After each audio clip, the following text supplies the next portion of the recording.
Political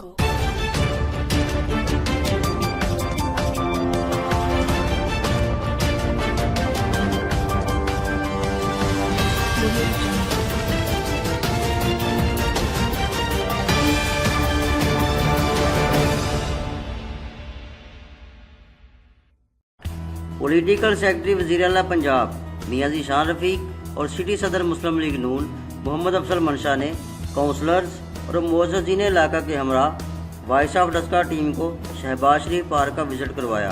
park के मुआयना के दौरान उन्होंने बताया कि हुकूमत पंजाब ने शहरियों को सेहत और सफाई की सहूलियात मुहैया करने का अज़म कर रखा है। शहबाज शरीफ पार्क के क़याम से डस्का के शहरियों का दरीना मुतालबा पूरा हो गया है, जहाँ पर वो अपनी फैमिली के हमरा सैर व तफरीह कर सकेंगे। उन्होंने कहा कि पार्क का काम आखिरी मराहल में दाखिल हो चुका है और आइंदा चंद रोज़ में इसकी तज़ीन और आइश का काम भी मुकम्मल हो जाएगा।